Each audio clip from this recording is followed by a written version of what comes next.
Alrighty guys, welcome to class. We are going to be doing virtual notes today if you're at home because we're doing a lab in class. So thank you for joining me and let's go ahead and get into it. So the topic that we are going to be learning about in this next unit is DNA fingerprinting, and this essentially goes into the background regarding how DNA is used to help serve as a form of evidence in forensics. And as we've learned up till this point, DNA is an incredibly effective form of evidence because it really is that cream of the crop in terms of having the ability to match to an individual and prove for fact that individual was present. Now, whether or not that can prove that the individual caused or is responsible for the crime is still kind of depending on what the evidence says and how it is then used in context. But in terms of being able to identify an individual, DNA fingerprinting is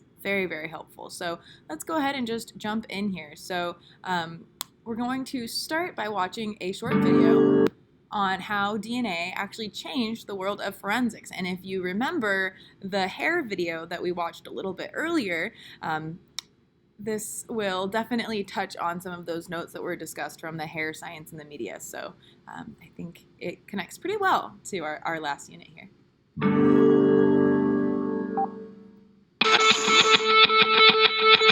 We have a story tonight about crime and unusually modern science. In the late 1980s, DNA testing brought a new level of scientific certainty to America's courtrooms, convicting the guilty. DNA evidence has helped put hundreds of violent criminals behind bars, Freeing the innocent, DNA testing proved they didn't do it. and calling into question the forensic science that had sent many of them to prison in the first place. The only physical evidence linking him to the murder has been discredited. It's science, but it's not as foolproof as you might think.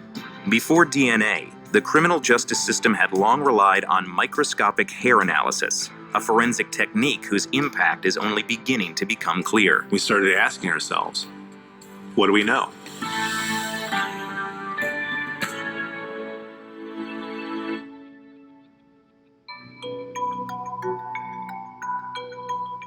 In 1981, Kirk Odom saw how a few hairs could change a man's life. I used to go jogging like every Sunday. This particular Sunday morning, as I was leaving out of the house, the Metropolitan Police was knocking on the door.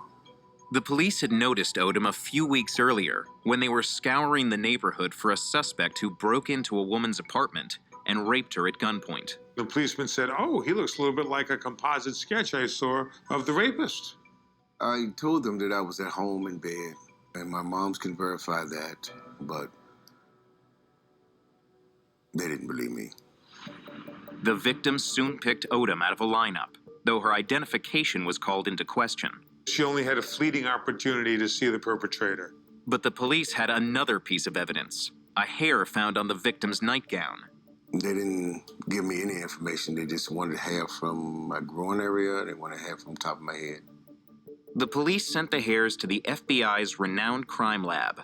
There, some of the nation's most experienced forensic scientists used high-powered microscopes to check more than a dozen characteristics, from pigment distribution to scale patterns, that told them whether a hair could have come from a suspect. We would look at hairs all the time, every day. If you look at something every day, routinely, you get very good at noticing small differences. Max Hauck would later join this elite unit of hair and fiber experts. Some of the people that I worked with were fantastic. They had such a keen eye, such good discrimination. They saw things that I just didn't think you could see. The examiner's skills had been honed through decades of scientific crime fighting at the Bureau. Comparisons show that the strand of hair from the assailant's scalp is exactly the same as the hair of one suspect being held by police. By the 1970s, microscopic hair comparisons were an essential part of the FBI arsenal. Even a single hair may supply evidence. When Odom's case came to trial in 1981, the FBI's analysis was clear. It was explained to me that they matched the hair. One hair was another. The most important evidence came from the hair microscopist, who said, "I can't say it's unique, but I can say the chances of it coming from anybody other than Kirk Odom are small." I could put myself in one of the jeweler's places. and say, well, yeah, he must have did it. It took just a few hours for the jury to convict Odom. He was sentenced to more than 20 years in prison. 6 years into Odom's prison term, a revolutionary new technology burst onto the scene. Scientists say they can take one hair from a crime scene, isolate its DNA, and match it with a sample from a suspect. At the FBI in one of the nation's foremost forensic laboratories, they are running extensive tests, determining how the agency can take advantage of the new technology. By the mid-90s, hair examined under a microscope at the FBI was often sent for a DNA test. Hauk remembers one day early on when he got a DNA report on 2 hairs his unit had found to be microscopically indistinguishable. The results were jarring. The hairs didn't come from the same individual. We started talking about, well, what did we see? Why did we think it did match? How good are we, in a sense? There's always that chance that you might be wrong. We never really knew what that chance was. Hauk started tracking how often DNA showed that hairs that appeared microscopically indistinguishable actually came from different people, and in 2002, published his results. About 11% of the time, mitochondrial DNA said, no, that hair actually came from someone else. It kind of shook us up. But it wasn't the only warning about the subjective nature of hair analysis, which was also being done in state and city crime labs across the country. One FBI hair and fiber expert, Michael Malone, had already come under fire. Malone positively identified the victim's hair on a blanket that was never at the crime scene. And scrutiny of other cases would follow. Now, 12 years later, the new DNA tests proved they're innocent. If they stopped to think about it, they would have known that what they were doing was scientifically invalid.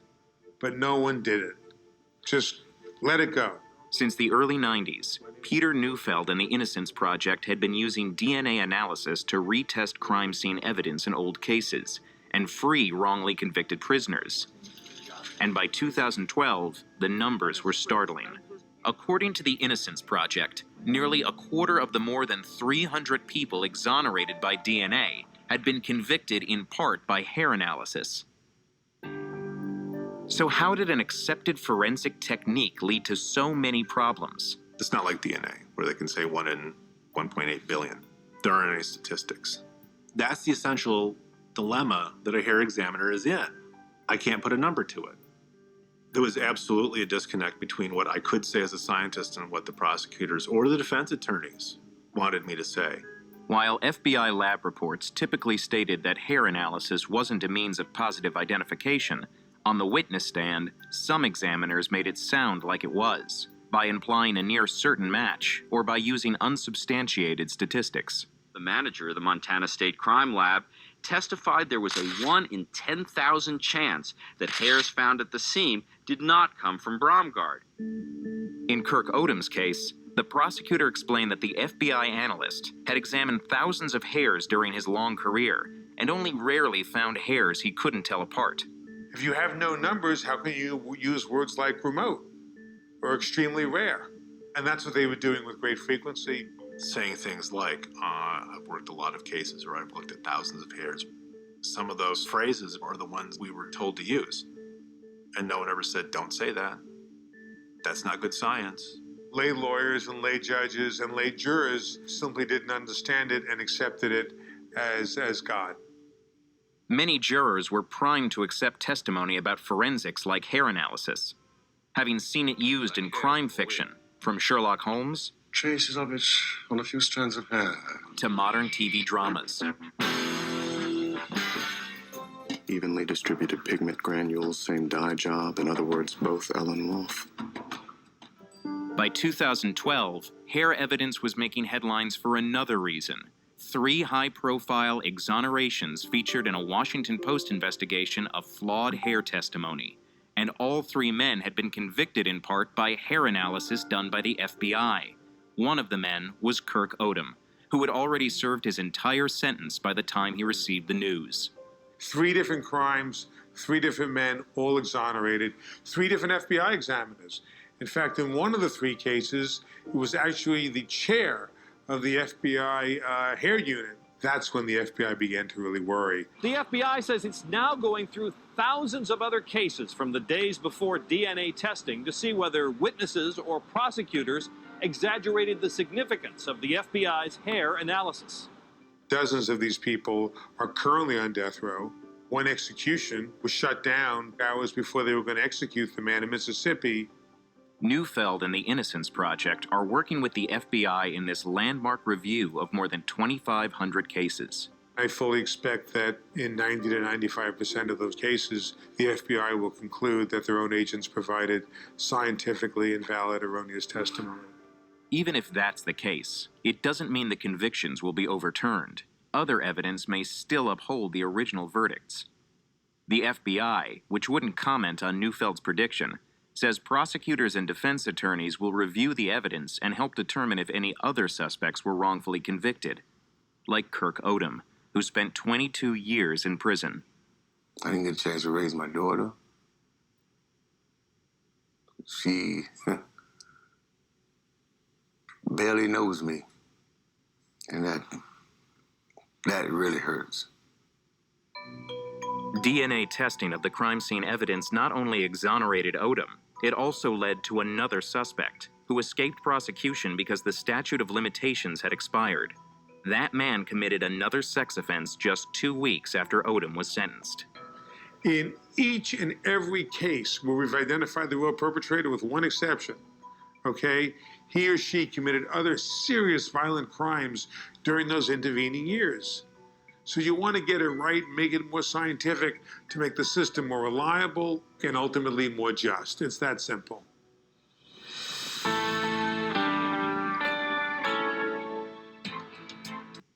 Alright, so like I said, this video overlapped quite a bit with the hair analysis video if you chose to do that for your science and the media, but I think this had a lot of really good points in terms of how important it is to be aware of the limits of the type of evidence that you are using. So for example, they had all of this faith in hair and then come to turn out that hair isn't actually something that you can use to identify individuals. And then of course there was then the issue of whether or not they were going to then make reparations for all of the damage that they did to these innocent individuals' lives, putting innocent people in jail. And as we saw with that example, that gentleman wasn't able to raise his daughter for having to serve a full sentence for a crime that he never committed. And then on the other hand of that, arresting the wrong person then means that the actual person that's guilty for the crime is still out there. So it's not just a matter of the fact that you're putting an innocent person in jail. It's also the fact that then the guilty individual is still out on the streets, most likely still continuing to do violent crimes, or in this case, it was that rape case. And so it just once again reinstills why it is so important to understand the limitations of each type of evidence, because if you assert that this evidence has absolutely no limitations to it and it's 100% or 99.9% whatever they used for the hair valid and it's trustworthy, well, if it doesn't actually serve that purpose, then you're essentially lying to the jury and have the risk of putting innocent people in jail. So anyways, DNA, as mentioned in this video, was a really important step towards moving towards even more effective and trustworthy DNAs, types of evidence. So as a forensics tool, DNA has been used since the 1980s, and it's used from a wide range of different evidence uses. So it can be used to investigate crimes, establish paternity, so determining who's the parents, identify victims of war and large-scale disasters, and primarily this is because DNA is unique to each individual, unless you have an identical twin. But because DNA is unique to each individual, it is really so invaluable in terms of a form of evidence, because that just means that if you find the DNA, then you're most likely going to be able to match it up to the individual for whom it belongs to, much easier than you would with really any other type of evidence. So there are a few different types of biological evidence. Skin, blood, saliva, urine, semen, hair are all different types of individual evidence that can be then used to extract DNA. So for example, saliva can be collected from an envelope, toothbrush, or a bite wound, and you can try and get DNA from the saliva sample. You can get DNA from 1 drop of blood. You can get DNA from hair follicles, as we learned about beforehand. So this is a picture, this is an example of a vaginal smear key. So this would be used commonly in a rape kit, or if they were trying to see if the victim had any kind of sexual abuse or sexual encounter beforehand. And so you'll be able to see not only the DNA of the owner of the vaginal smear, but also DNA of any sperm that's present. So that's really helpful. It's then if you're trying to identify, for example, the person who assaulted an individual, you could match the DNA of the sperm to then an individual and say, okay, there's no other way that your DNA would be here unless you were the person that assaulted this woman. So that is just one example of how this DNA individual evidence could be used to solve a case. So going a little bit into the science of DNA before we jump back into the forensic use of DNA, DNA is something that we've only recently discovered, believe it or not. It was discovered by Rosalind Franklin, primarily through this picture here. This is the picture that allowed us to understand the structure of DNA. And from understanding the structure, we were then able to put all the pieces together and better understand the form and the function, which is the most important part of DNA. So DNA is a double helix. It was found once again by Rosalind Franklin. You might have been told that it was Watson and Crick, but as it turns out, Watson and Crick actually stole this photo from Rosalind Franklin's lab, used that photo to come up with their own discoveries with DNA, but they never indicated that they stole the photo. So essentially, they got a little bit ahead of the game in terms of coming out with publications regarding the structure of DNA, but they wouldn't have been able to do that if they hadn't have stolen Rosalind Franklin's photo. So there's this new movement in science to reestablish Rosalind Franklin as the individual who discovered the structure of DNA. So there's a whole conversation that can be had about that, which we're not going to get into right now. But essentially, DNA is really important because it stores our genetic information, so that unique genetic code that makes us us. DNA is also capable of making copies of itself, and then finally expressing genes. So I like to think of DNA like a cookbook in terms of it stores all the recipes for all of the different proteins that make us up. And it can make copies of those certain recipes, and finally it can cook the recipe. It can actually make those proteins that then determine the traits that we physically express. So as just a review, hopefully this is a review of the structure of DNA for you. We can see here it's double-stranded. We go from 3' to 5' on one end, and then 5' to 3' on the other end. So they are considered alternating strands. Kind of like if you were driving on the road, you're driving one direction while the other lane's driving towards you. You're alternating. And then looking at the actual bases, there's 4 bases for DNA: adenine, thymine, guanine, and cytosine, most commonly just shown as A, T, G, and C.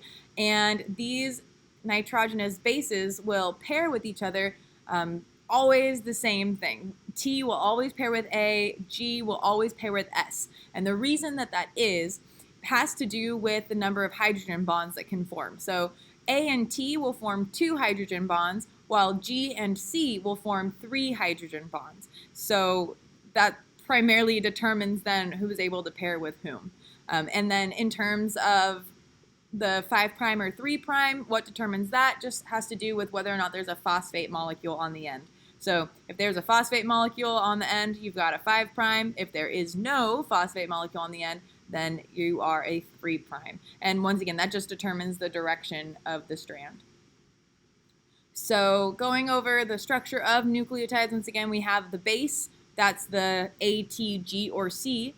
Then we have the phosphate group, which, like I said, if there's a phosphate on the end of the strand, it's 5'. If there's no phosphate on the end of the strand, it's 3'. And then finally, we have a sugar that keeps everything together. And the sugar in DNA is deoxyribose. So long name spelled out for DNA is deoxyribonucleic acid. And that primarily means that you have deoxyribose as your sugar, and then nucleic acid, because that is what it is. That's the type of macromolecule that it is.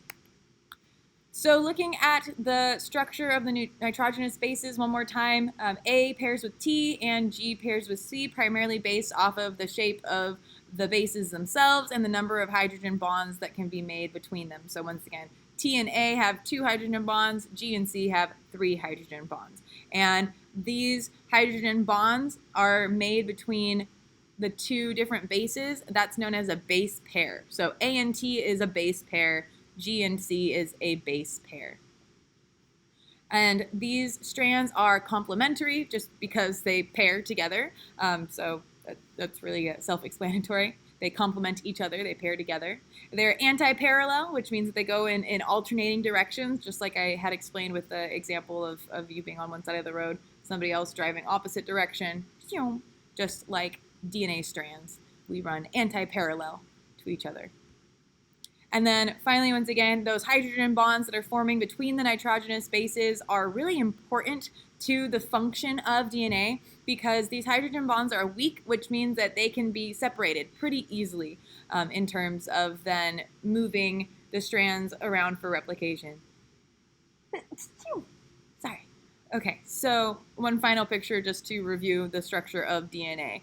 Hopefully, once again, this is all review from biology. If you need more review from your biology class, you can always ask me. I also teach biology, so I got lots more information to share with you about DNA if you need it. Okay, so for DNA, it is normally stored in our cells, not as the double helix, because stretched out, that's about 6 feet long. In every single cell, so we just don't have a big enough body for that. So instead, the way that our DNA is stored is kind of like how you would store sewing thread. You wrap it all up on a spool, and so then you'll just have a spool of sewing thread. If you've never seen a spool of sewing thread, then you might have no idea what I'm talking about. But essentially, you'll just take that long strand of DNA and wind it around a bunch of little proteins called histones, and then those condense into what's known as chromatin. The only time that our DNA is in the form of a chromosome is if the cell is replicating. So if it's going through any kind of division, such as mitosis or meiosis. But this is really helpful because when our DNA is in the form of chromosomes, they actually will pair together. So we have 46 chromosomes total, or 23 pairs, and each pair or each chromosome has different genes all along the chromosome that then determine which traits you have. So going kind of along that line, just as a reminder, we have 23 pairs of chromosomes, 46 total. So what determines who we get our chromosomes from? Well, we get half from one parent and half from the other. So one pair of chromosomes comes from our father, the other pair comes from our mother. We are 2 halves together as a whole. We really are half and half. So in general, we're made of half maternal and half paternal DNA. There are some exceptions. We'll get into those in just a second. But essentially, once again, you just have half from your mom, half from your dad. It comes together to create you. And this is why we're able to do paternity tests, because the DNA that we have is shared from our parents. So it's really easy to track when you are able to actually visualize the DNA and compare it. So just as another visual, the male gamete or sex cell is a sperm, and then the female gamete or sex cell is an egg. So if you put a sperm and an egg together, they will fertilize, and the 23 chromosomes will then pair together to create an embryo, which will eventually become an individual. So in terms of those exceptions, that really goes into the nitty-gritty of nuclear versus mitochondrial DNA. So chromosomal DNA, or the DNA that's inside of our nucleus, is called nuclear DNA because it's stored in the nucleus of the cell. So in terms of chromosomal DNA, the Y chromosome can only be inherited from the father. And that essentially just goes back to the fact that we get half from mom, half from dad. Well, you need a Y chromosome in order to be considered male at birth, and you're definitely not going to get that from your mom because your mom is only going to have 2 X chromosomes. So that means that the only way that an individual could get a Y chromosome is from their father. So that is one exception. Now, another exception is the form of mitochondrial DNA, and this is only inherited from the mother. And that's because the mitochondrial DNA is actually passed on as the mother is forming the fetus in her womb. It's her mitochondria that are used to then divide into what eventually becomes a baby. So because her mitochondria is coming from her egg cell that she created within her body, then her offspring is going to have the same mitochondrial DNA as her. So nuclear DNA, the Y chromosome can only come from the dad, and then mitochondrial DNA can only come from the mom. And this is actually really interesting because by following all of this, we're able to find what's known as the genetic Adam and Eve. So we're able to find the two people that literally everyone in the world is related to. So let's learn more about it in this video here.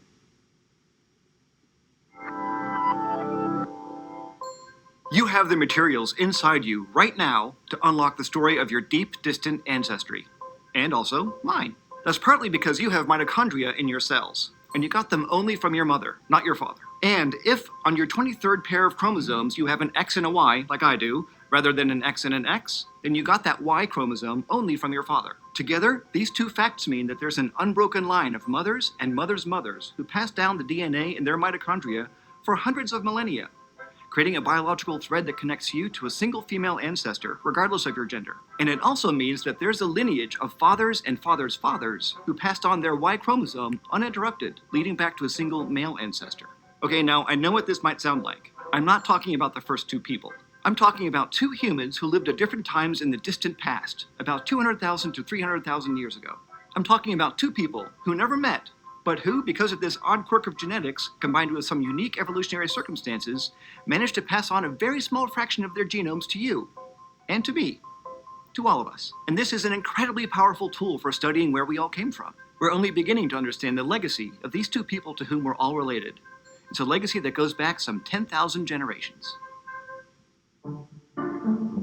Let's talk about where this legacy begins in your own cells. Your mitochondria are the small structures that produce energy for your cells, and they're relics from a time more than 2 billion years ago when our ancestor was single-celled, and at some point, it engulfed another single-celled organism and started using it as an energy supply. As a result, mitochondria today still have their own, if very short, genomes. This is your mitochondrial DNA, or mtDNA. And it's only passed down from the mother because egg cells have lots of mitochondria, but sperm cells only have a little, and they're destroyed after fertilization. Meanwhile, the Y chromosome is the smaller of the two sex chromosomes, X and Y. People with an X and a Y, instead of two X's, are physiologically male. And there's a reason we study mitochondrial genomes and Y chromosomes to understand our ancestry. Actually, two reasons, because they have two important things in common. Their genomes are both pretty short, and they also don't recombine. Okay, here's what that means. In the process of creating sperm and egg cells, our chromosomes line up and exchange information. Matched pairs of chromosomes swap arms or legs with each other. This molecular do-si-do is known as recombination, and it means that offspring will have slightly different combinations of genes on each of its chromosomes than its parents had. This is basically how sex creates new genetic variations. But Y chromosomes are much smaller than X's, and unlike the rest of our chromosomes, it doesn't match its partner, so it doesn't recombine with the X. And the mitochondrial genome doesn't recombine with anything either, because it doesn't have a partner to combine with. All of this means that these two snippets of genetic information get passed on, almost unchanged, from parent to offspring, which makes them traceable through time. So for decades, scientists have been studying these two bits of information, and they tell two stories about our history that are slightly different but still complement each other. For example, one of the most important things we've learned about ourselves from mitochondrial DNA is the story of human migration. Even though it's passed on from mother to child without recombining, mtDNA does slowly accumulate mutations. And as those mutations get passed on within a population, they start to form a genetic pattern within that group. This allows scientists to organize us into genetically similar groups called haplogroups. Anyone who's used a DNA test kit has heard of these. So if you and another person share most of these mitochondrial mutations, then you belong to the same haplogroup. And decades of research into mtDNA has shown that the vast majority of haplogroup diversity exists inside Africa. For example, there are several haplogroups that are only found in Africa or among people of African descent. These are groups like L0, L1, L2, and L4, 5, and 6. But the whole rest of the world is represented by parts of only one haplogroup. That's L3.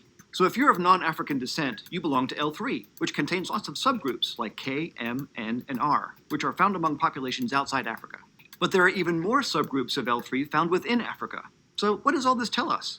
Well, for one thing, it's taken as genetic evidence for what's known as the out-of-Africa hypothesis, the hypothesis that modern humans originated in Africa and spread throughout the world. This model was first developed by anthropologists around the 1980s, based on skeletal evidence, specifically the earliest anatomically modern humans that were found in southern and eastern Africa. And today, this mitochondrial data is seen as molecular support for that idea, starting with a famous paper published in the journal Nature in 1987. That paper detected the first signs of these genetic patterns based on mtDNA sampled from just 147 people from 5 different geographic populations. But among other things, that study showed us that there's such a great diversity of haplogroups in Africa because that's where our genetic populations are oldest. So when a small group of people migrated out of Africa, they only represented some of the genes in the total human gene pool. Those migrants became the founders of their own genetic lineages found within the haplogroup L3. But there was still an older source population in Africa that they used to be part of. Now, we can also use changes to our mitochondrial DNA to estimate when certain lineages split off from each other. This method is known as the molecular clock, which we've mentioned before. It's based on the idea that mutations occur in mtDNA at a pretty regular rate. But since that rate of change isn't the same across all of humanity, the clock needs to be calibrated, like with the help of well-dated fossils and even the DNA of ancient fossil humans. Using this method, scientists have traced the mutations in all of the major lineages of people from haplogroup L3 that appear outside of Africa. Where those non-African groups converge in time, we find the earliest humans that left Africa.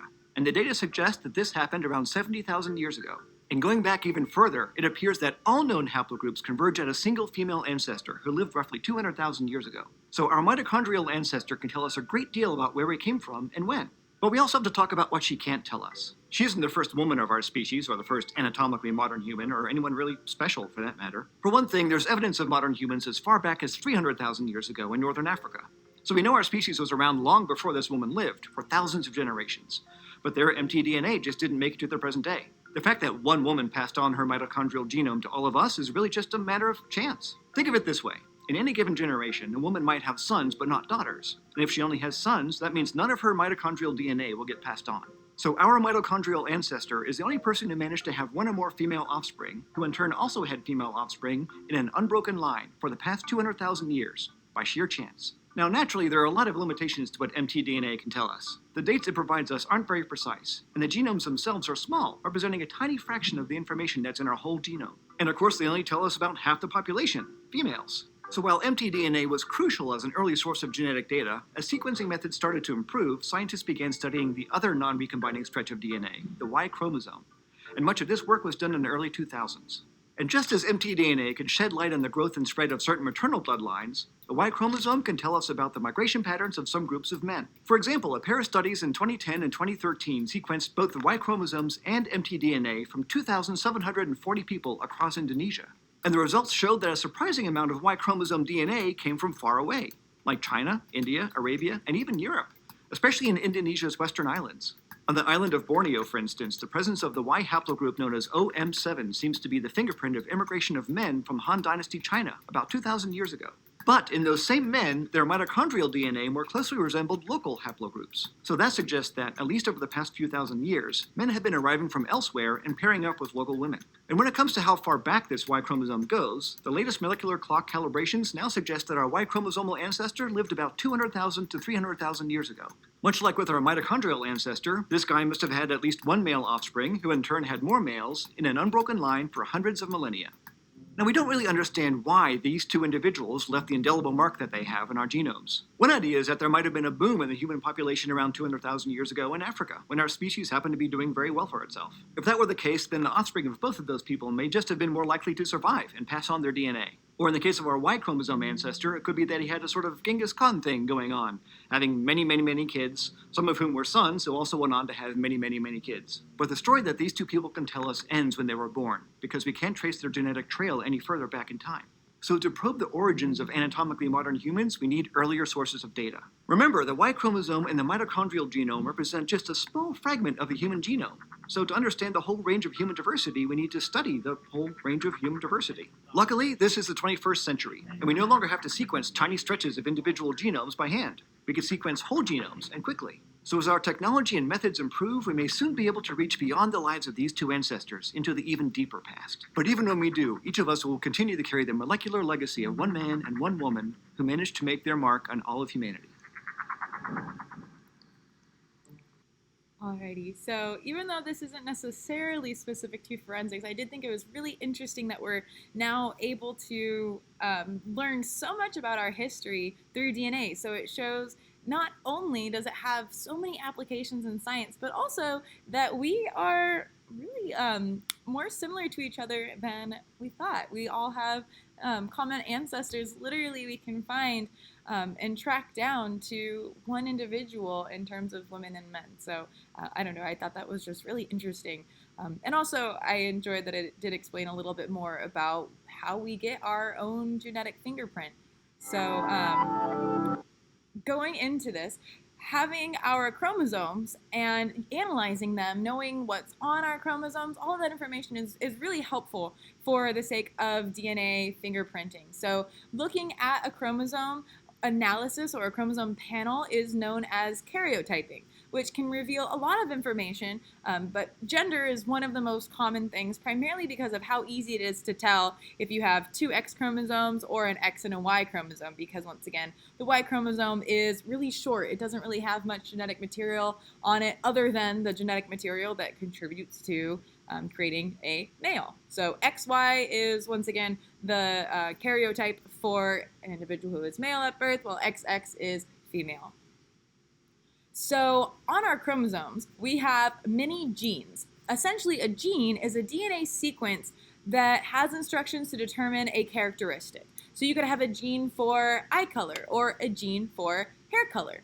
Now, where things get a little bit technical is the way that we use genes in just common conversation isn't the specific biological definition. What we would really be using instead is the term allele. So an allele is one or two or various forms of a gene. So you might have a gene for eye color, but your allele actually then specifies what color it is. So you'd have an allele for green eyes. That gene is for eye color, but your allele is telling you then what actual color you have. And remember, we get our half from mom and half from dad. So every time we look at our genes, you're going to have one allele from mom and one allele from dad. So you might have two alleles for the same eye color, or you might have one allele from mom for green eyes, then you'll have your allele from dad for blue eyes. So a lot goes into determining the traits that then we show off in our physical appearance. So speaking of our physical appearance, this is known as our phenotype, which is essentially just the way that we physically express our traits. So this visual here I think is really helpful for putting all of this together. So we have multiple different types of alleles, which are different versions of a gene. So maybe these are those three different alleles, these three different versions of a gene. And then your genotype is essentially just letting us know which alleles you have inherited from your parents. So this individual inherited an A from mom and an A from dad. This one inherited an A from mom, a B from dad, A from mom, C from dad, B from mom, B from dad. And those genotypes, the alleles that we inherit, then determine the way that we physically then express our traits.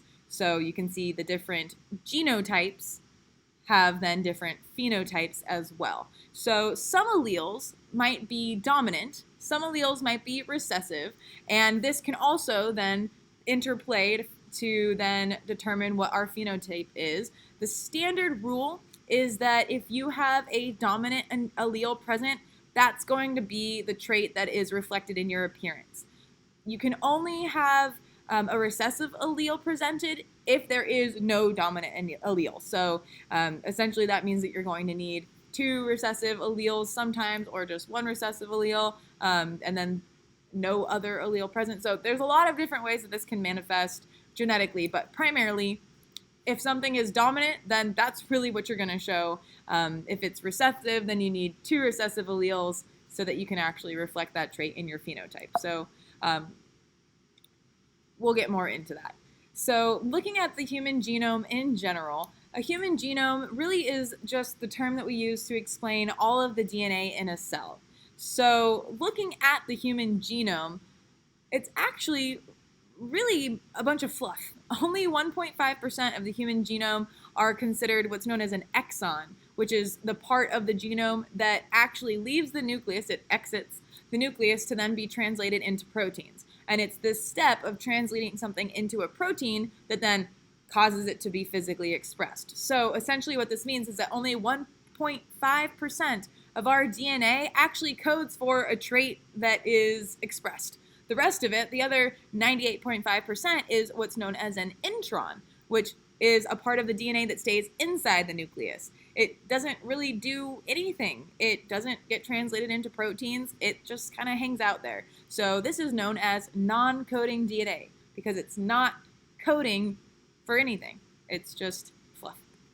So in terms of the genome, there are so many different varieties of ways that we can present certain genomes. And going back to the video where it discussed how our chromosomes cross over and swap genetic material, that just lends to this wide diversity of so many different ways that we could present all of our different genotypes, all the different alleles that we inherit. And looking at then that genome helps us identify different individuals. So looking here, for example, you can see just a few of different genomes that are located here. All of these probabilities are just based off of the alleles that that individual has in their DNA and their genetic code. And then based off of the alleles present, they're able to guesstimate the probability that they will have a certain trait. So as you can see, those probabilities tend to be pretty accurate. So in this case, this individual has a high probability of having black hair based off of their phenotype, dark and brown eye color. So as you can see, there's a lot of variability that is all, once again, related to our alleles that we inherit from our parents. So like I said before, the exons are the parts of our DNA that code for all these physical traits. The introns don't really code for anything. Now that doesn't mean that they're useless, because it's actually the intron, the non-coding part of our DNA, that has the most amount of forensic material, because it has individual patterns that are repeated multiple times to create the fluff, and these repeated patterns are known as polymorphisms, and it's these polymorphisms that allow us to then identify individuals based off of their DNA fingerprint. So let's break that down a little bit. So in 1984, an individual named Dr. Alec Jeffreys was able to develop a technique for isolating and analyzing these polymorphisms in our introns, the non-coding DNA, and that technique is now known as DNA fingerprinting. And what happens is that they actually use all of the introns and they are able to organize them in a way that we have essentially individual patterns presented on our different testing times. So this test is a gel electrophoresis. We'll get into that in just a little bit. But essentially, running these tests can then create unique patterns that are then unique to each individual. So they can be used to identify individuals. So there's two different types of repeating DNA sequences in our introns that can be used for these tests. So the two different forms are variable number of tandem repeats, VNTRs, or short tandem repeats, STRs. Both of these are found in our DNA in the introns, the non-coding section. So DNA sequences with a high amount of polymorphisms are really, really useful for DNA. The more differences you have, then the more things you can use to focus on who is who. So just as an example of the kind of tests you would run in a gel electrophoresis, we have STR here, the short tandem repeats, and then VNTR, the variable number of tandem repeats. And these are different, which is why we have two different tests. We're going to get more into those differences in just a second. But the main idea here is that analyzing these patterns for polymorphisms, for those differences, can then help us identify who is who. So going into more detail regarding VNTRs, these are non-coding sequences that are repeated multiple times. And they are normally quite a large number of bases. They can be anywhere from 9 to 80 bases. And when I say a base, I mean A, T, G, or C. And the numbers of copies in each repeated pattern vary among all the different individuals. So looking here at this image, if this is a chromosome and we're choosing one section of intron, of non-coding DNA, we can then look at a specific VNTR region of the same bases being repeated multiple times, and looking at then different individuals. One might have a longer VNTR, while another individual might have a shorter VNTR, or maybe almost no VNTR. And so you're able to then use the length of each individual's VNTR, the number of times that the pattern is repeated, to then determine who is who. So, for example, if the repeated sequence in our DNA is CAT, AC, AG, AC, that's the VNTR little portion that's going to be repeated. One individual might have that sequence repeated 3 times in their DNA, while another individual might have that sequence repeated 7 times. So it's the number of times that this sequence is repeated in your DNA, because we have, in all of us, the same overall introns in terms of the repeated sequences themselves, like which letters are in that sequence, but the variability comes with how many times that sequence is repeated in each individual's DNA. That's where the difference comes from. So once again, one individual might have a bunch of copies of that sequence, while another individual might have nearly none.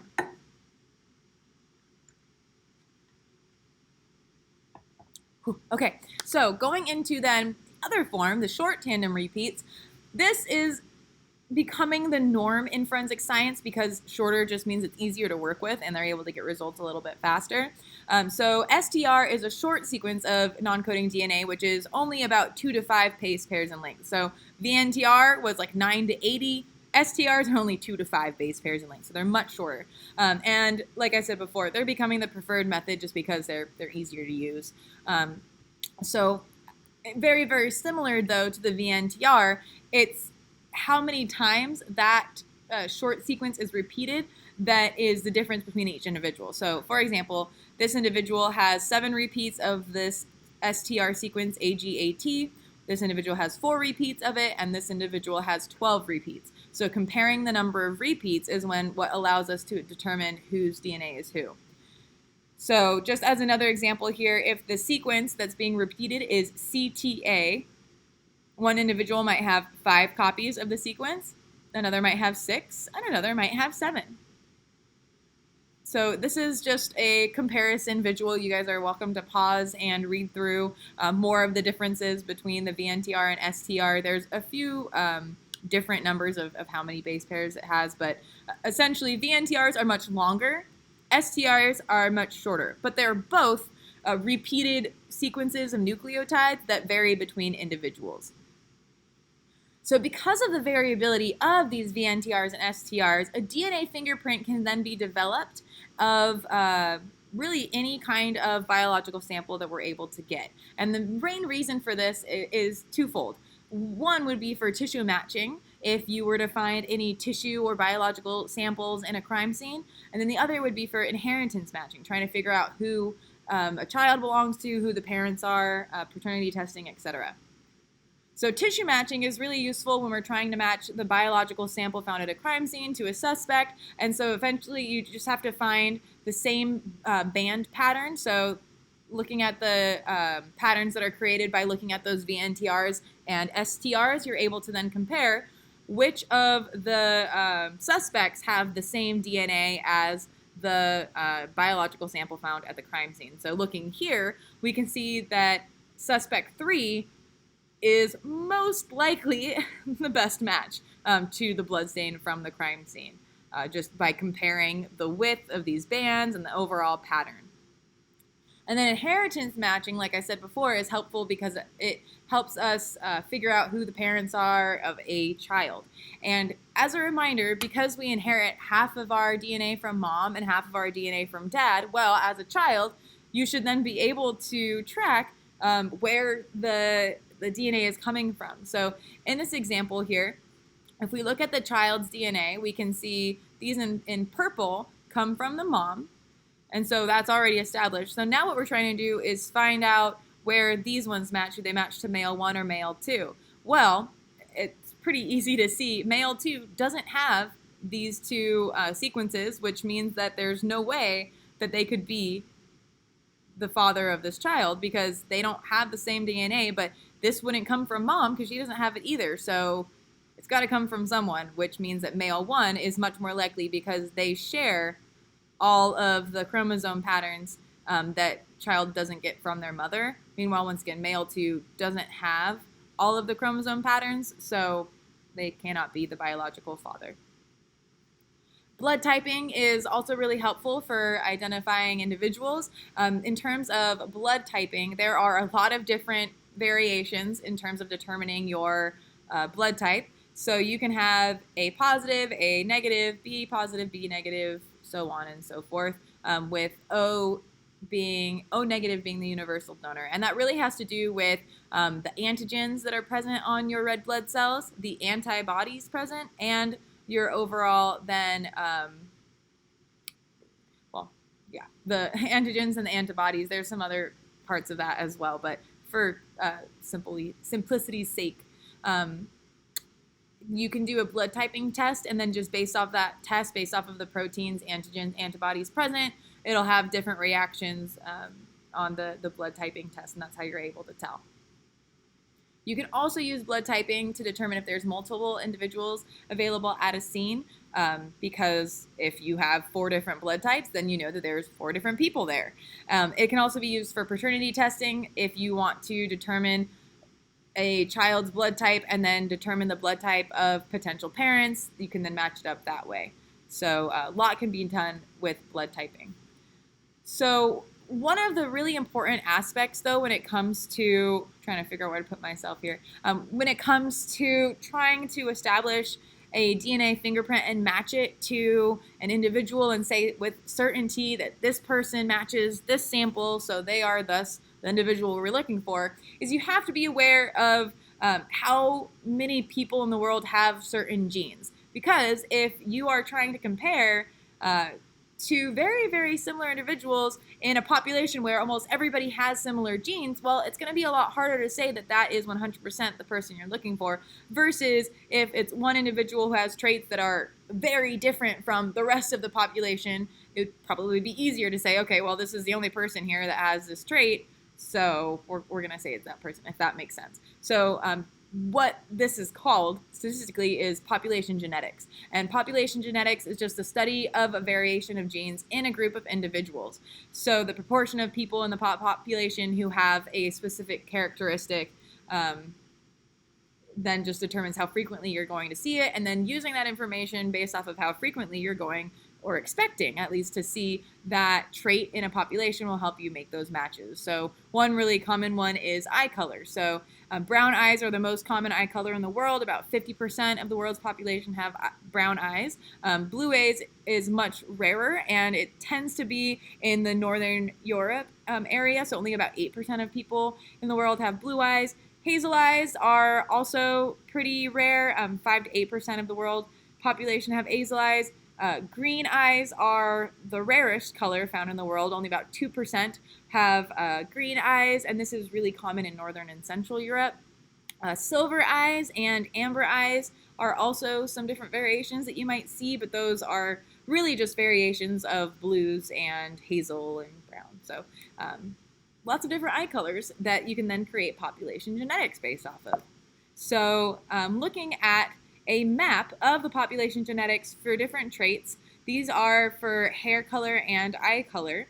You can see by looking at this graph here that individuals with blonde hair tend to be much more common in the northern, western end of Europe. So if you were looking for an individual that matched a DNA profile that said that this individual most likely had brown hair, and you were looking for them in the middle of one of these countries up here, then it would probably be much easier to identify that individual. But if your suspect has a DNA that identifies that they most likely have blonde hair, probably would be a lot harder to narrow down to that specific individual just based off of that trait.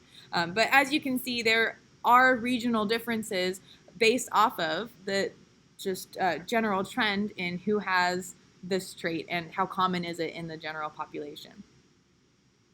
So just because I found this interesting, here's another infographic of the different types of eye color in the world and how common they are, where they tend to be found, and also other genetic traits that tend to be corresponding to eye color. So I have hazel eyes, which are most common in Europe and the Americas, which makes sense. They are very, very rare if you're in Asia or Africa.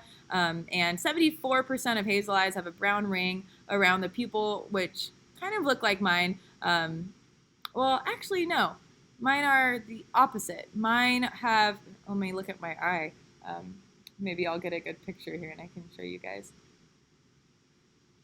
I love eye color. I find it so interesting. So looking at my eye, I have, oh no, I do have brown around my pupil, and then it's green on the outside. So I don't know if you can see. I feel really intimate right now.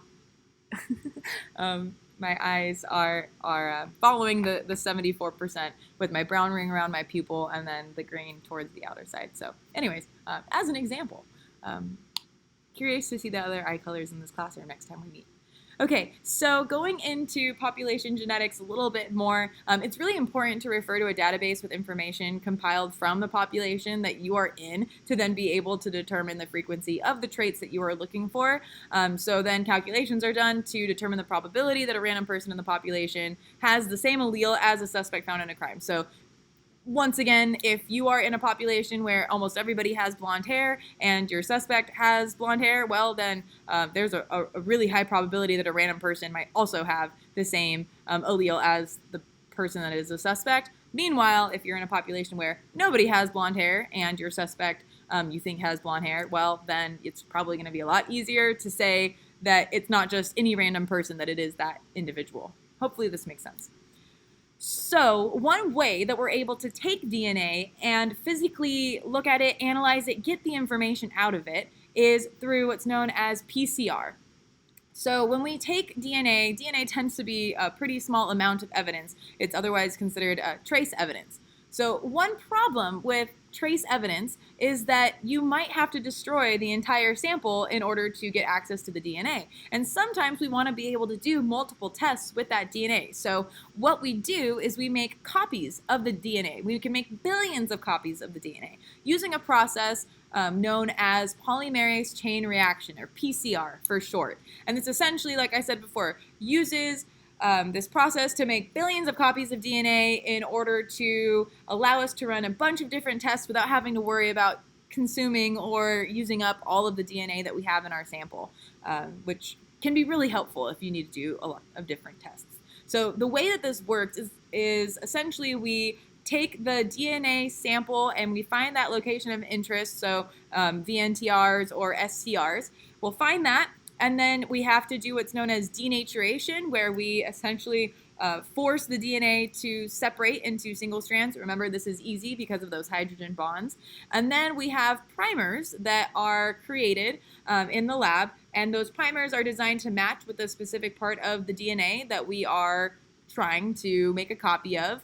And then polymerase, DNA polymerase, it's an enzyme that makes copies of DNA, will then make copies of the portion of DNA that we're looking for, and then essentially just does this again and again and again and again and again until we have billions of copies of the region of DNA that we are hoping to focus on in order to match it to an individual. So we're going to watch this video. I thought it was funny. PCR stands for pipette, cry, repeat. We're going to watch a few different clips in this video, and he's going to explain to us a little bit better than I can the process of PCR. Those of you that have been following along know that over the past several weeks we've been working on a DNA sample. Oh. So without further ado, let's jump right in. We'll actually be jumping a step and skipping DNA extraction and looking at a process called PCR. PCR lets us take a DNA sample and copy out just the piece of the sequence we want and amplify it so we've got millions of copies. The reason we're skipping DNA extraction is because we're still fine-tuning the protocol for that to maximize the amount of DNA we get out of our samples, so we'll come back to that in a week or two. There are a few parts to PCR which can be broken into primer design, running the reaction, and testing the results. But first let's go over how PCR works. PCR stands for polymerase chain reaction. To perform the reaction, we mix a few things in a tube and load it into a special machine. We add the DNA we want to amplify, also known as the DNA template, a DNA copying enzyme, individual DNA letters called DNTPs or deoxynucleotide triphosphates, and then 2 short single-stranded pieces of DNA called primers, which we'll talk about more in a moment, but for now suffice it to say that they mark the start and end of the piece of DNA we want to amplify. We call the primer that sticks to the front the forward primer, and the one that sticks to the end the reverse primer. The secret sauce that makes this work is that DNA copying enzyme. The original enzyme used in PCR is called Taq polymerase and was isolated from bacteria that live near deep-sea vents on the ocean floor. This is important because unlike most enzymes that break if you heat them up, Taq evolved in very hot conditions, and so it can handle being heated to nearly the boiling point of water without issue, and you'll see why this is necessary in a moment. Over the years, other enzymes from different bacteria were found and even engineered, and they've largely replaced Taq for more delicate forms of PCR. But when PCR is being used as an analytical tool and you don't care about the quality of the DNA that it produces, Taq is still the go-to enzyme as it's very cheap. We run the reaction in a device called a thermocycler. Basically, it raises and lowers the temperature of the mixture so that different parts of the reaction happen in sequence. First, we heat everything up really hot to 95 degrees Celsius. This causes the DNA to melt and the 2 strands to separate. This is also why we need a thermostable enzyme, or this step would destroy it. Then we cool things down to a lower temperature called the annealing temperature. At these temperatures, the primers will stick to the now separated DNA strands. This sticking of the primers to its complementary sequence on the DNA template is called hybridization. Finally, we raise the temperature up again to 72 degrees, and at this temperature the DNA copying enzyme becomes active. It grabs onto the annealed primer and extends the strand using free-floating DNTPs in the solution, synthesizing a complementary strand to the template DNA. This is known as extension or elongation. To review, there are 4 DNA letters consisting of the molecules adenine, guanine, cytosine, and thymine, or AGCT for short, and they always come in complementary pairs across from each other. They're made of a sugar phosphate backbone and one of the 4 bases I just mentioned. A always sticks to T and G always sticks to C, and vice versa. So as new DNA is made, anytime there's an A on the strand being copied, a T is added. Anytime there's a C, a G is added, and so on. Another important thing to keep in mind is that DNA has a direction to it, and the enzymes can only add new DNTPs in one direction. Each strand has what we call the 3' and 5' end, and the 2 strands stick to each other in opposite directions. When DNA is copied, it grows from the 5' to 3' end. Once the extension step is done, the machine heats up again to 95 degrees, which once again causes all the double-stranded DNA to separate, including our newly made pieces. Then the cycle starts over. Primers stick, new DNA is made, things melt apart, etc., etc. In the first few cycles, you end up with bits of DNA that start or stop where you want, but extend too far one way or the other.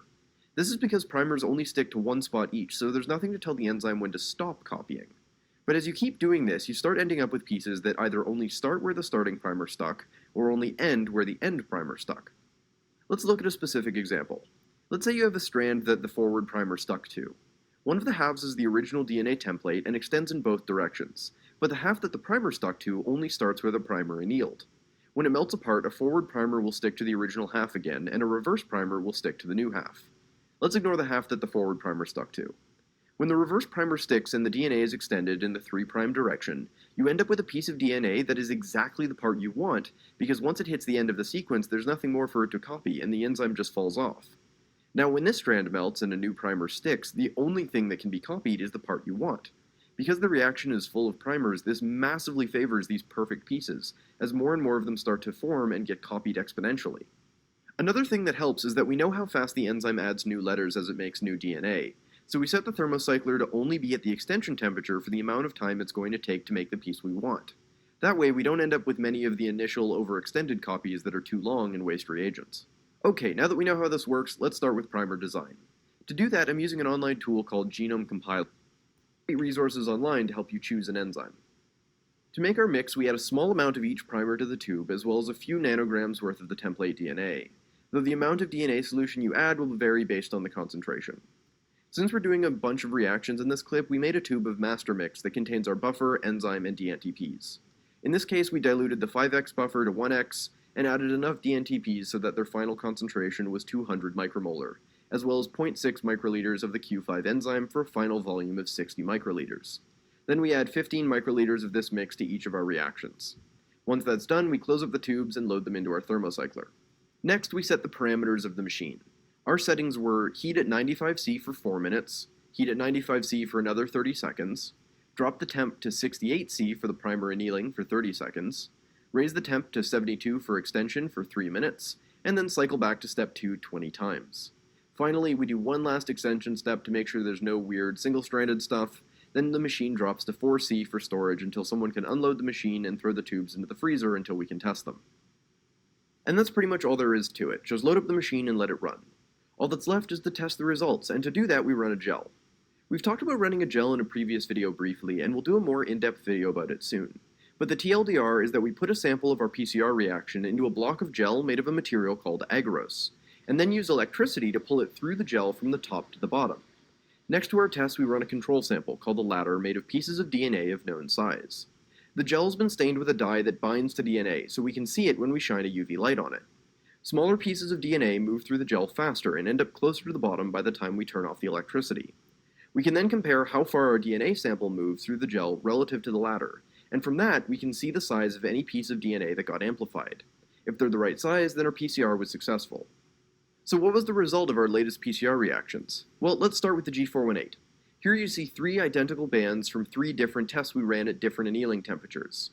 The ladder is a 100 base pair ladder, so the lowest rung is 100 base pairs and the highest is 1,000. Our band is a few rungs from the top, meaning it's about 850 base pairs long, which is exactly the length we were expecting. This means our reaction was a success, and we now have one of the 2 genes we need to build our spider silk plasmid. We can now directly use this and build our empty plasmid, which we've called PK-LAC G418, and we'll look at that process in an upcoming video. Funnily enough, the first time we ran this successfully was on that tube that we talked about last week that all tests seemed to show had no DNA in it, and yet it was successful when we ran PCR on it. So that means that there was actually a tiny amount of DNA, and our reagents on our first PCR reaction just weren't good. But there was so little that our meter couldn't pick it up. So while it wasn't pure water, it was pretty close. The reason this worked is because PCR is incredibly sensitive and only needs the tiniest whiff of DNA to work, as once a copy is made, it's amplified exponentially. So there was probably only about 1 nanogram per microliter or less in the solution, rather than the 100 nanogram per microliter that was claimed. Still useless for transforming yeast, but enough that we could isolate the gene we wanted. We also tried it on some DNA extracts that we prepared with similar results. Alrighty, so the reason why I included that little last bit there is just an example of how little DNA you can have, and through the use of PCR, making all of those copies of it, you can still then be able to use that. Sorry, I got distracted by the making a meatberry video down there. You can use then that little bit of PCR that you then are able to get billions of copies of DNA that you can then use to identify an individual forensically. Still so distracted by that meatberry. Okay, so in terms of collecting and preserving DNA, it's really important to use attention in order to prevent any degradation or contamination of the sample. Contamination can occur pretty easily, which is why you have to be careful. So anything from a sneeze or a cough or even blowing air too forcefully out of your nose holes and getting some little particles going in there. Right now, we're very aware of how many particles leave our mouth and our nose because of COVID, which is why we wear our masks. So anyways, some ways that you can prevent contamination of DNA samples is to wear disposable gloves, change them often, use disposable instruments when handling each sample. There's a lot of plastic waste, unfortunately, when it comes to DNA analysis, but that's just because you have to use a new instrument for every single sample. You have to avoid touching the area where you believe DNA might exist, avoid talking, sneezing, or coughing over the evidence, avoid touching your face, nose, or your mouth when collecting and packaging evidence, air dry evidence thoroughly before packaging, put evidence into new paper bags or envelopes, make sure you separate every single biological sample, and then if wet evidence cannot be dried, you can also freeze it in order to keep that DNA essentially keep that DNA safe so that you can use it later. So the reason why you have to be really careful about contamination is because obviously DNA evidence is, like I said, the cream of the crop, and a lot of people have faith in how reliable that evidence is. But if it's contaminated, then it's not really reliable, and so we need to be careful. So here's an example as to why. DNA is a double helix, so I guess you could say his DNA was bent into shape. That's a CSI Miami reference if you weren't aware. Hey all you Gary Sinise groupies, Trace here for D-News. DNA evidence is often seen as the silver bullet of crime scene investigations. Start with a tiny dab of blood, add a 10-second lab montage, and the perp is behind bars. Right? Not so much. As powerful as DNA analysis is, it's not the perfect evidence that the general public and the court system make it out to be. First, a little background. DNA fingerprinting was developed back in 1984, and it exploits some basic truths about genetics. All DNA is comprised of 4 chemical bases: adenine, cytosine, guanine, and thymine. These link together to form base pairs, and long chains of base pairs link up to form strands of DNA. Different combinations of those base pairs define different genes, and thus different traits. In total, the human genome contains about 3 billion base pairs, but only about 0.1% of those vary from person to person. And that tiny slice of the pie accounts for everyone's unique traits. And it's that 0.1% that DNA fingerprinting utilizes. When samples of blood, saliva, or other leavings are found at a crime scene, experts analyze the DNA fragments within those samples and compare them to a suspect's DNA, or to a database of people with criminal records. The more distinct sets of base pairs you can find, the more confidently you can match or rule out samples. Since 1984, this procedure has gotten quicker, cheaper, and more accurate, and has exploded in use. But here's the problem. As useful as DNA testing is, it's not necessarily the forensic turnkey solution that shows like CSI make it out to be. And that's largely because the process of collecting and analyzing DNA can be surprisingly ambiguous. First off, DNA is everywhere. Tiny traces of skin, saliva, blood, or other DNA-containing material are often found all over a crime scene, and collecting samples is low-tech, time-consuming, and fairly error-prone. Once samples are in, investigators must figure out which are relevant to the crime, which is no small task. Worse, DNA from the perp is often mixed with that of the victim, requiring lab techs to tease out which is which. All in all, DNA evidence is frequently messy, requiring experts to try and extrapolate whether an incomplete or mixed DNA profile truly matches the reference sample. It's sort of like trying to figure out whether a few scattered puzzle pieces even belong to the picture on the box, let alone fit together. This ambiguity can lead to labs fudging results to help out investigators, or genuine errors in analysis, or even outright fraud. And all that opens the door for false positives in DNA matches. Sadly, there are many examples of misused DNA evidence ruining people's lives. In 1998, Josiah Sutton was arrested and charged with raping a woman in Houston, Texas. A crime lab employee testified at the trial that Sutton was an exact match with the DNA recovered from the scene. He was convicted and spent almost 5 years in prison before a second round of testing found that he was in no way an exact match. That second test didn't make use of any new evidence. It simply interpreted the DNA more accurately. And then there are DNA mix-ups wasting valuable time and money. For more than 15 years, investigators in Europe searched for the Phantom of Heilbronn, a criminal mastermind who left identical DNA traces at more than 40 crime scenes across the continent. After an exhaustive manhunt, the DNA in question was finally matched to a factory worker who helped make DNA test kits. So look, we're not arguing that DNA evidence doesn't work because some people don't use it right. DNA fingerprinting has revolutionized forensics, and to date has exonerated 347 wrongly convicted people in the US alone. But there is a perception that DNA testing is both simple and infallible. Jurors tend to overcommit to physical evidence when it's presented as fact by experts. Researchers have even proposed a CSI effect, which is the tendency of juries to expect fast and conclusive DNA evidence in every trial. These are dangerous trends because, as sound as that science is, it's no good to anyone unless it's used within its limits, like any science. If you'd like to learn more about DNA, check out this video we have. Alrighty, so kind of as I had explained beforehand, it can be pretty easy to contaminate DNA, and the consequences, of course, are really severe because of how much trust is put into DNA evidence. And there is that one example of the fact that, like, literally this mystery individual was linked to so many different crimes that they thought that he was like one of the best renowned criminals out there, and then it turned out that she was just working in the factory and had made some mistakes. So DNA is a double helix, so I guess... Anyway, so This is why it is so important to be careful when you're handling DNA. It's important to keep the evidence dry and cool during transportation and storage.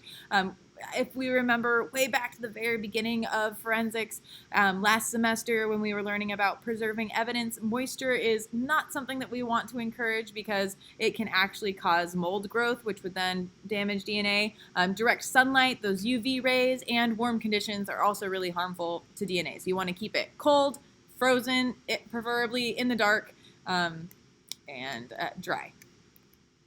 So preparing DNA for fingerprinting, it follows the steps that we kind of saw in the PCR gel electrophoresis video, but we're going to go a little bit more in depth right now. DNA is mixed with special enzymes that cut the DNA in specific places, and in cutting those specific places, we are then able to look at those different fragments based off of DNA sequences, otherwise known as VNTRs or STRs.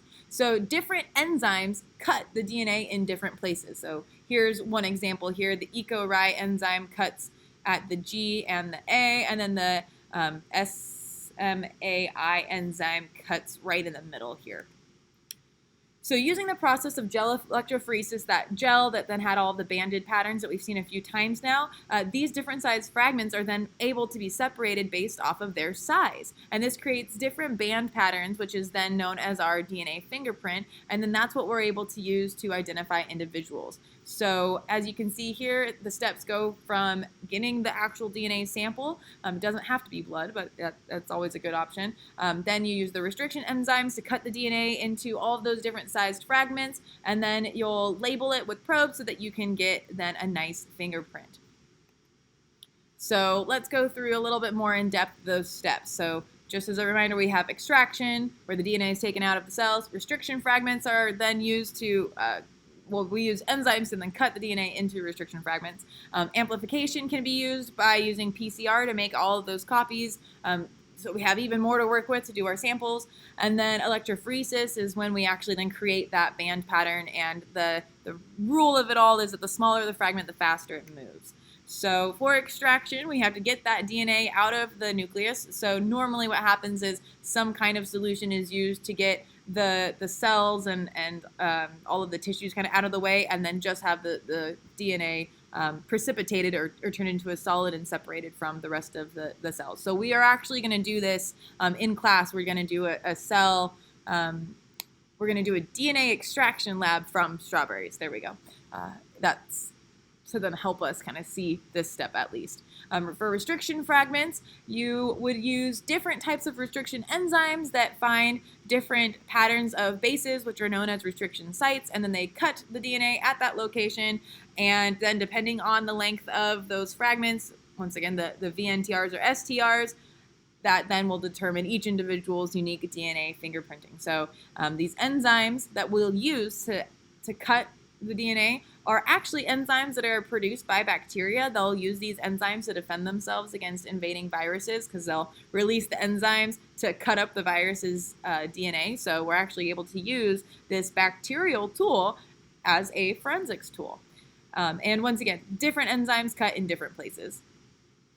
You'll use we'll use the PCR polymerase chain reaction to amplify then the DNA just to make more copies so that we have even more to work with. So here's just an example of amplifying so that we are then able to do that sample. And then gel electrophoresis is that process of actually then physically creating the sample where we put the DNA into those wells of the agarose gel. This gel is really handy because it essentially has pores that are big enough for the DNA fragments to move through. So because they are organized by size, essentially the smaller fragment can move through the gel easier than a large fragment. So the larger fragments tend to stay up towards the top because they move slower. Meanwhile, the shorter fragments tend to be towards the bottom because they move faster.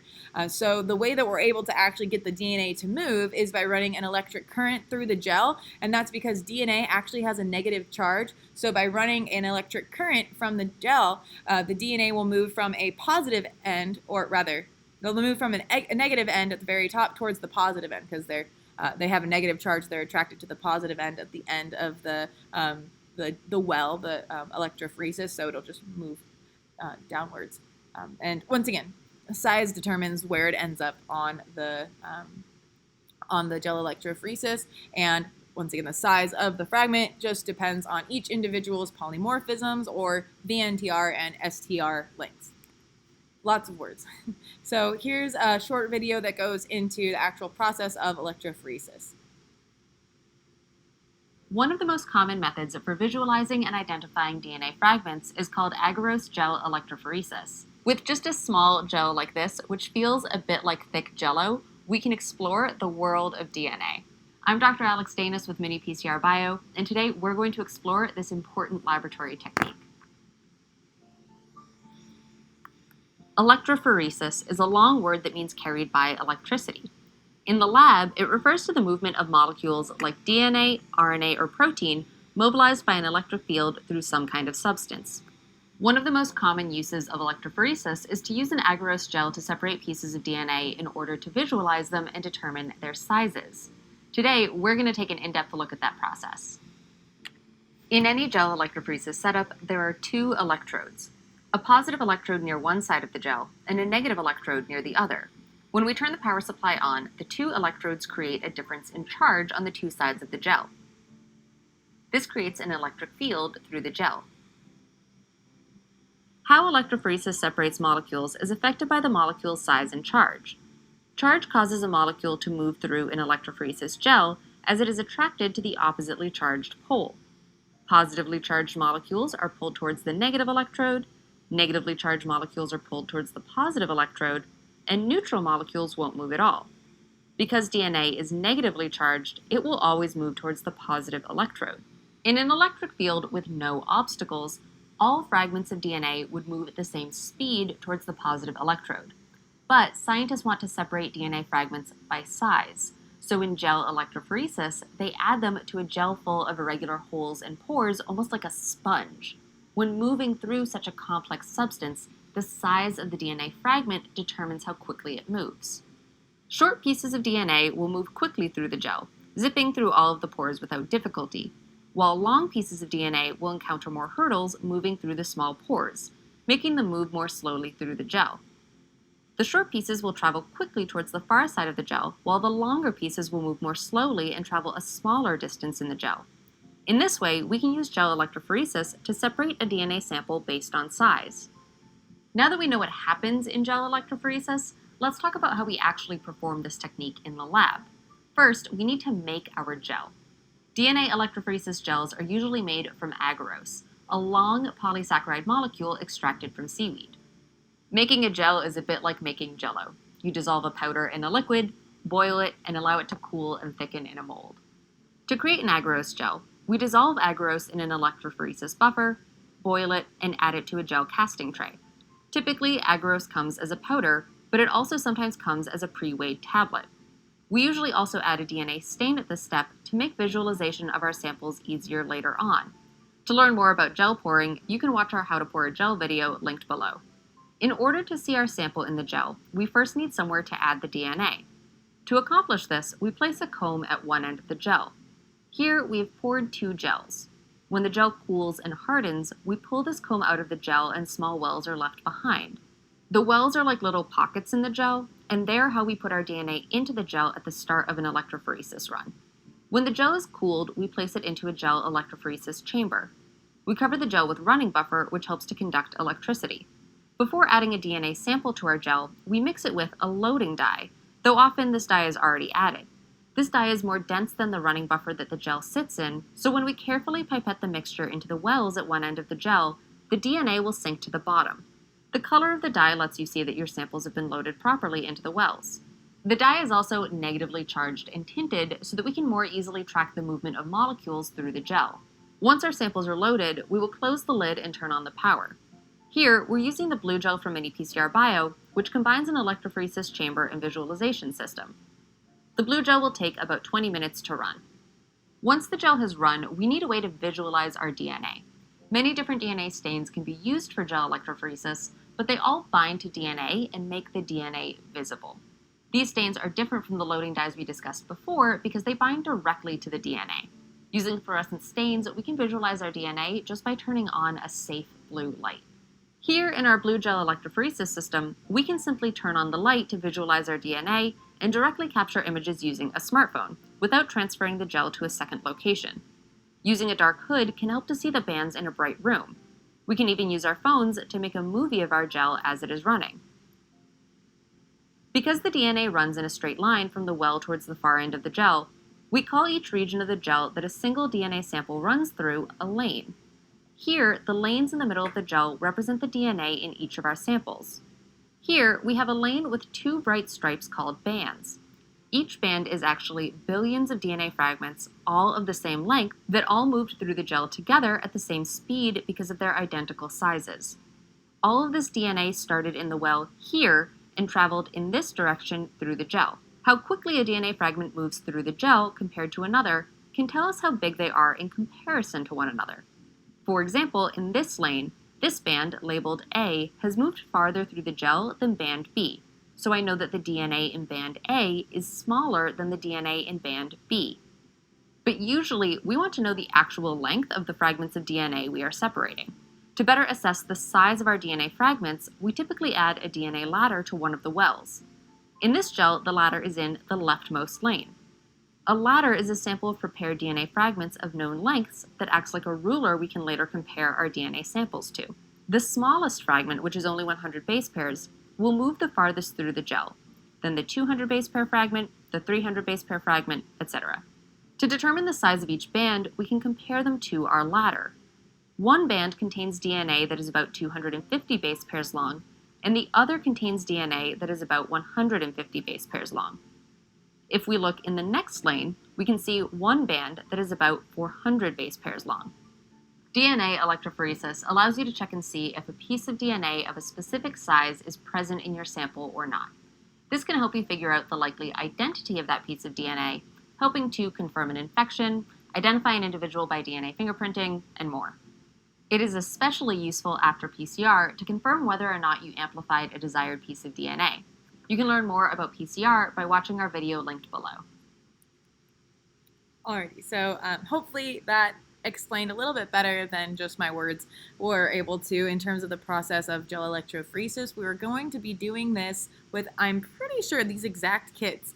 In class, we're going to be able to do a gel electrophoresis lab and then compare the samples to see if we can identify the individual responsible for a crime. So that's kind of what we're gearing up for here. So she mentioned a few different ways to stain the dye. This is primarily known as southern blotting, using what's known as a probe to increase the accuracy of a DNA fingerprint. So normally 6 to 8 different probes are used, and the position and the width of those bands that are then shown must match exactly to then be able to say that they are in fact matching that identity's DNA. So the DNA fragments are transferred to a membrane in a process called southern blotting. So as you can see here, you have your electrophoresis gel, and then you'll put your filter on, and then you'll use a specific probe that then will bind to specific fragments that it will essentially highlight for us, the fragments that we were wanting to compare, and then we'll use some blotting paper to transfer it to a filter, and then be able to then look at that then DNA fingerprint now that it's been kind of highlighted by those probes. So a probe is made out of, let me move my video here, it's made out of a synthetic sequence of DNA bases that is complementary to a small portion of DNA in the strand. So essentially you want to find a part of your probe that matches to the DNA that you are wanting to then highlight. So then that way that probe will shine because it's like, hey, this is where it is. This is what you were looking for, is essentially the purpose of that. So anywhere in the sequence of DNA that you have that complementary strand will then bind to the probe, and then you can look at the probe either under UV light if it has fluorescent dye, or if it's labeled with a radioactive isotope, then you can look at it under an X-ray. Really just, once again, you're trying to highlight specific parts of the DNA, so using those probes allows you to then see those specific parts really easily, and then you can use that to compare and contrast. So normally the specific parts that you're looking at, once again, are those VNTRs and STRs. So if you were to do a paternity test, we kind of already talked about this, but a child inherits 2 genes from each, or rather 2 alleles for each trait, one from the mother and one from the father. And then if the alleles are different, such as type O blood from mom and type B from dad, then you'll have 2 different bands. If they're the same, then you have 1 band if you were to then do a gel electrophoresis to check. So for example here, you can see this is the child's DNA, and then this is the mother and an alleged father. And it's pretty clear here how they got 1 allele from mom and 1 allele from dad. And then here's another example. Here's 1 allele from mom, but the alleged father down here doesn't have either of these alleles. So then you can say that they're not related. So this is a way that you can use DNA and a gel electrophoresis, that entire process, for paternity testing as well. And then finally, for really forensic applications of all of this, in the United States we have a system that's known as CODIS, which is the Combined DNA Index System, and this is essentially an electronic database of all of these different DNA profiles that we've gotten of pretty much anybody that's been arrested and has had to have a DNA sample taken. They're able to put it in the system so that then if a crime is committed, they can run that DNA in the system just to see if they can find a match. Maybe an individual who committed a crime in the past but got away with it will be found in a secondary or tertiary crime because they left some DNA behind, and they can be matched and figure out their identity that way. So each state in the United States has their own DNA index as well of individuals that have been convicted of certain crimes, and they try to get a sample of all of these just to be able to keep track of them, primarily being rape, murder, and child abuse as those 3 main crimes. So that is the application of DNA fingerprinting in forensics. Thank you for sticking with me through, I know this was a rather long note presentation, but now that we've gone through all of this, you're going to be ready to extract DNA, to learn about Anastasia, the missing Romanov princess of Russia, and to do some gel electrophoresis. So hopefully you were able to follow my ramblings about DNA fingerprinting. If you have any questions, please feel free to send me an email. Otherwise, I will see you guys soon. Thank you.